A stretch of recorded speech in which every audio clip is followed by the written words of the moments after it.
All right, so India's capital, New Delhi, is hosting the crucial meeting of the G20 Foreign Ministers meeting.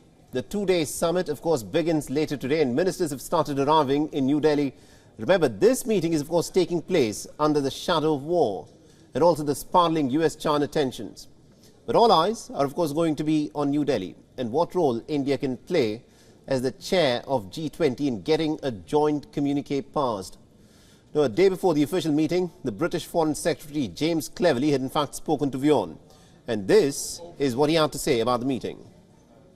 Really strong relationship between India and the UK.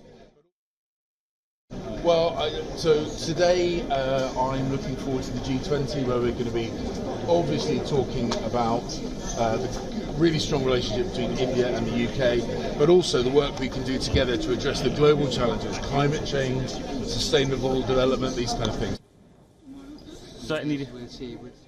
Meanwhile, the EU's Vice President Joseph Borrell remained pretty tight-lipped about the meeting.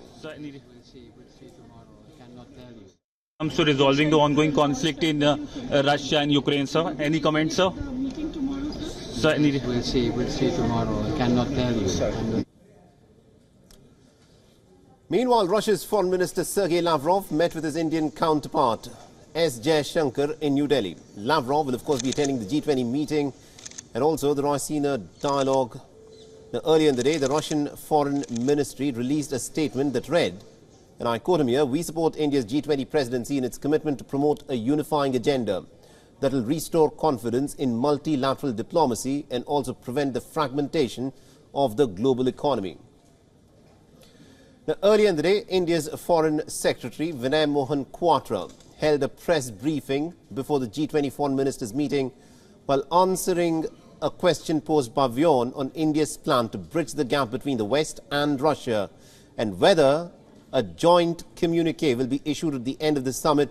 Kwatra said that at this point of time it is difficult to predict the outcome of the Foreign Ministers meeting. Listen in to what he had to say. The issues that we face on the reform of multilateralism, each one of them is a very, very significant and a substantial issue which is absolutely crucial for the global South. I have no reason to doubt that each of these agenda items will receive its due focus when the foreign ministers meet tomorrow and hold their discussions. It is not for me to prejudge the outcome of those discussions. Now remember, the G20 Foreign Ministers meeting is being held just days after a meet of the finance ministers of the bloc in Bengaluru, where the leaders had failed to reach a consensus and the meeting ended without a joint communique after China and Russia had declined to sign a joint statement condemning Moscow for its war in Ukraine. Now, India's Foreign Minister S. Jaishankar also held talks with Britain's Foreign Minister. James Cleverly, the Indian Foreign Minister, said that the two leaders held discussions on the global situation as well as the G20 agenda. S. Jaishankar also announced the arrival of Turkey's Foreign Minister to India as well. Both the ministers discussed bilateral relations on the sidelines of the G20 meeting. Taking to Twitter, the Turkish Foreign Minister said that he had met with India's External Affairs Minister and had thanked him for Operation Dost, which of course is the search and rescue operation initiated by the Indian government to help the earthquake-hit Turkey and Syria. Jaishankar also held bilateral talks with his Brazilian counterpart and discussed issues that will be tabled at the G20 Foreign Ministers meeting.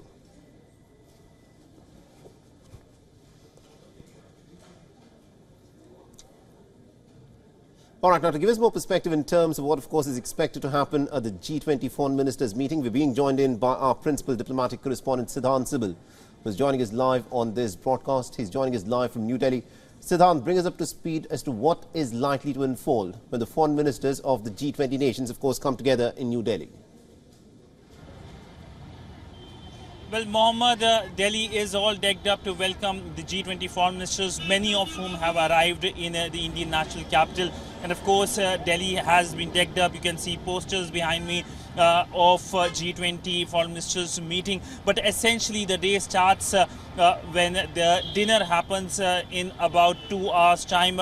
While there will be the presence of the Russian Foreign Minister, many Western Foreign Ministers are going to land in Delhi only after that. But essentially, tomorrow will be the D-Day when Foreign Ministers of all the countries, the 20 most powerful economies, meet here in Delhi and discuss global issues, whether it's the reform of the United Nations Security Council or whether it's the Russia-Ukraine conflict, something that will be dominating the agenda. We saw earlier today the Indian Foreign Secretary held a press briefing in which many of the questions were on that topic as to how India will bridge the divide between West and Russia, something that will be closely watched, because we saw after the finance ministers meeting in Bangalore, there was no joint statement, but of course India issued a shared statement and outcome document. So will that be something that is going to happen here as well?